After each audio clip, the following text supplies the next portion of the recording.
नमस्कार। इस वीडियो में आप सभी का स्वागत है। इस वीडियो में NCERT से जुड़े राजनीतिक शास्त्र के प्रश्नों को लेकर आई हूं, जो विभिन्न परीक्षा प्रतियोगिताओं में पूछे जाते हैं। प्रश्न: निम्नलिखित धार्मिक समुदायों पर विचार कीजिए। पहला है सिख, दूसरा है बौद्ध, तीसरा है जैन, चौथा फारसी। इनमें अल्पसंख्यकों का दर्जा किसे मिला हुआ है? A 1 और 4, B 1, 2 और 4, C 2, 3 और 4, D 1, 2, 3, 4।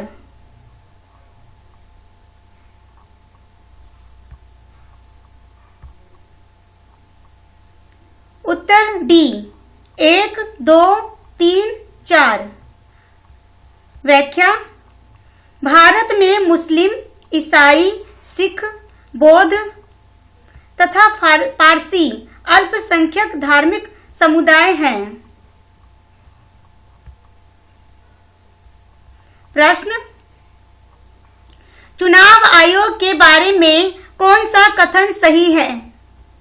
A यह स्वतंत्र और संवैधानिक निकाय है। B इसमें 6 साल का कार्यकाल रखने वाले सदस्यों का समावेश होता है। C यह राजनीतिक दलों को मान्यता देने से संबंधित विवादों के मध्यस्थता के लिए एक अदालत के रूप में कार्य करता है।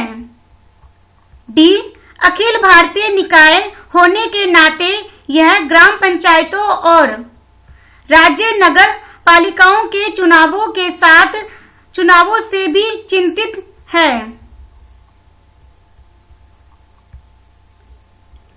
उत्तर B इसमें 6 साल का कार्यकाल रखने वाले सदस्यों का समावेश होता है। प्रश्न: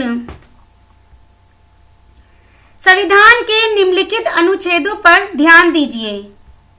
अनुच्छेद 72 राष्ट्रपति की क्षमा शक्ति। अनुच्छेद 173 सुप्रीम कोर्ट के सलाहकार क्षेत्राधिकार।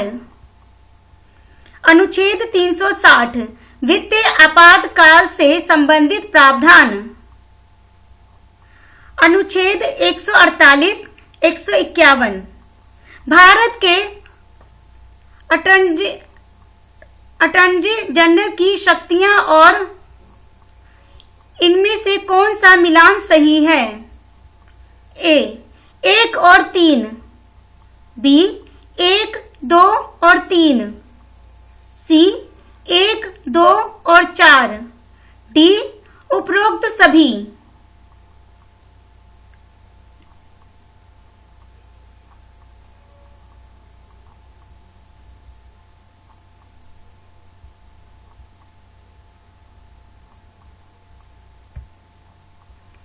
उत्तर B 1, 2 और 3। व्याख्या: अनुच्छेद 148 से 151 भारत के नियंत्रक और महालेखा परीक्षक के शक्तियों और कार्यों से संबंधित है।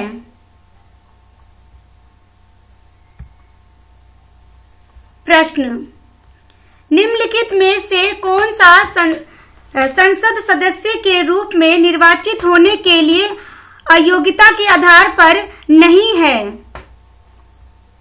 यदि व्यक्ति राज्य सरकार के तहत लाभ का कार्यालय रखता है, अगर व्यक्ति ने स्वेच्छा से एक विदेशी राज्य की नागरिकता हासिल की है, यदि 10वीं अनुसूची के तहत एक व्यक्ति को अयोग्य घोषित किया जाता है, अगर व्यक्ति को निवारक हिरासत कानून के तहत गिरफ्तार किया गया है, उसे रोक दिया गया है। सही विकल्प चुनिए। ए केवल 2, बी केवल 4, सी 1 और 4, डी 1, 2 और 4।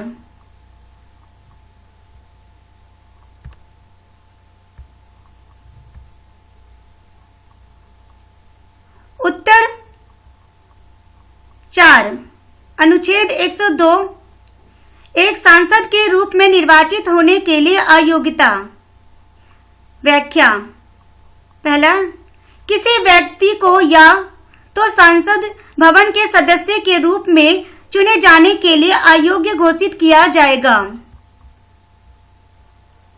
ए, अगर वह भारत सरकार या किसी भी राज्य सरकार के तहत लाभ का कोई कार्यालय रखता है तो कानून द्वारा संसद द्वारा घोषित कार्यालय के अलावा अपने धारक को अयोग्य घोषित नहीं किया जाता है।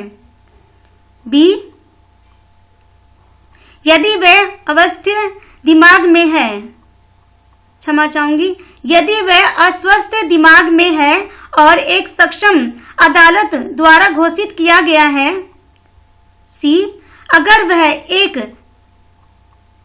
निर्विवाद दिवालिया है। डी, यदि वह भारत का नागरिक नहीं है या स्वेच्छा से एक विदेशी राज्य की नागरिकता हासिल कर लिया है या किसी विदेशी राज्य के प्रति निष्ठा या अनुपालन की स्वीकृति के तहत है। ई, यदि वह संसद द्वारा किए गए किसी भी कानून के तहत या उसके तहत अयोग्य है तो स्पष्टीकरण इस खंड के प्रयोजनों के लिए किसी व्यक्ति को सरकार या किसी भी राज्य सरकार के तहत लाभ के कार्यालय को केवल कारण से नहीं माना जाएगा कि वह या तो संघ के लिए या ऐसे राज्य के लिए मंत्री है। दूसरा है, यदि किसी व्यक्ति को 10वीं अनुसूची के तहत अयोग्य घोषित किया जाता है तो किसी व्यक्ति को संसद भवन के सदस्य होने के लिए अयोग्य घोषित किया जाएगा। प्रश्न, भारतीय संविधान की 6ठी अनुसूची किन 4 राज्यों में अनुसूचित क्षेत्रों और अनुसूचित जनजातियों के प्रशासन और नियंत्रण से संबंधित है? ए, मणिपुर, मिजोरम, त्रिपुरा, नागालैंड। बी, असम, मेघालय, त्रिपुरा, मिजोरम। सी, असम, मेघालय, अरुणाचल प्रदेश, नागालैंड। डी, असम, मेघालय, मिजोरम, नागालैंड।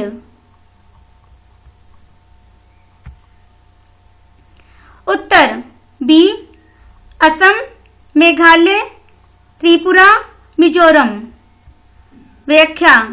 संविधान की 5वीं अनुसूची असम, मेघालय, त्रिपुरा और मिजोरम के 4 राज्यों को छोड़कर किसी भी राज्यों में अनुसूचित क्षेत्रों और अनुसूचित जनजातियों के प्रशासन और नियंत्रण से संबंधित है, जिसे भारतीय संविधान की 6वीं अनुसूची में अलग से लिया गया है। प्रश्न, भारत के संविधान के निम्नलिखित अनुसूची में से कौन सा नया राज्य बनाने के लिए संशोधित किया गया है? ए, पहली अनुसूची। बी, दूसरी अनुसूची। सी, तीसरी अनुसूची। डी, चौथी अनुसूची। उत्तर ए, पहली अनुसूची। पहली अनुसूची में संघ और राज्य क्षेत्र का वर्णन है।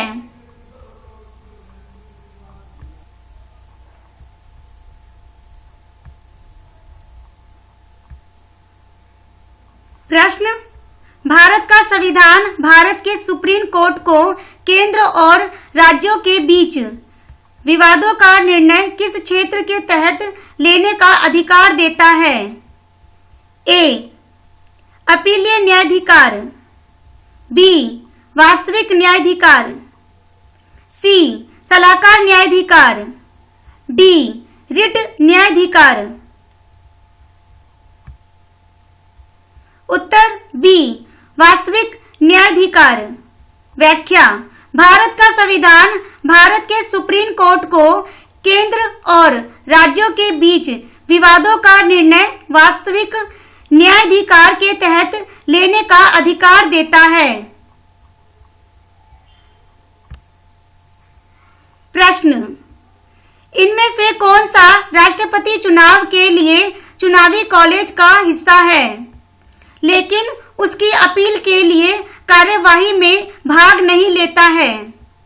ए लोकसभा, बी राज्यसभा, सी राज्य विधानसभा, डी राज्य विधान परिषद।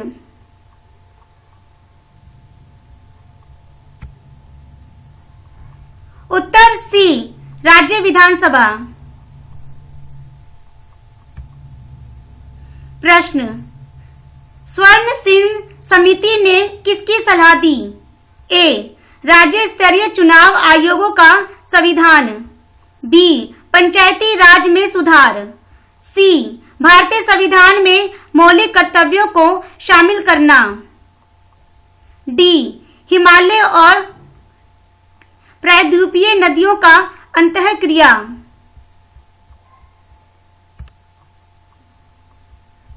उत्तर सी भारतीय संविधान में मौलिक कर्तव्यों को शामिल करना। व्याख्या। 1976 में कांग्रेस पार्टी ने आंतरिक आपातकाल 1975 से 1977 के संचालन के दौरान मौलिक कर्तव्यों, आवश्यकता और आवश्यकता के बारे में सिफारिशें करने के लिए सरदार स्वर्ण सिंह समिति की स्थापना की। इसने जोर दिया कि नागरिकों को सचेत होना चाहिए कि अधिकारों के अलावा उनके पास भी कुछ कर्तव्य हैं। केंद्र सरकार ने इन सिफारिशों को स्वीकार कर लिया और 1976 में 42वें संवैधानिक संशोधन अधिनियम को अधिनियमित किया। इस संशोधन ने संविधान में भाग 4A का एक नया हिस्सा जोड़ा। प्रश्न। लोकसभा की सर्वाधिक सीटें अनुसूचित जनजाति को किस प्रदेश में आरक्षित है? ए मध्य प्रदेश, बी राजस्थान, सी आंध्र प्रदेश, डी गुजरात। उत्तर ए मध्य प्रदेश। व्याख्या। मध्य प्रदेश में कुल 29 लोकसभा सीट है, जिनमें 6 अनुसूचित जनजाति के लिए है। इस वीडियो को लाइक करें। वीडियो आपको कैसी लगी इस पर कमेंट करें। Friends at preparation YouTube channel को सब्सक्राइब करके हमें सपोर्ट करें ताकि ऐसी और वीडियो बना सकें। धन्यवाद।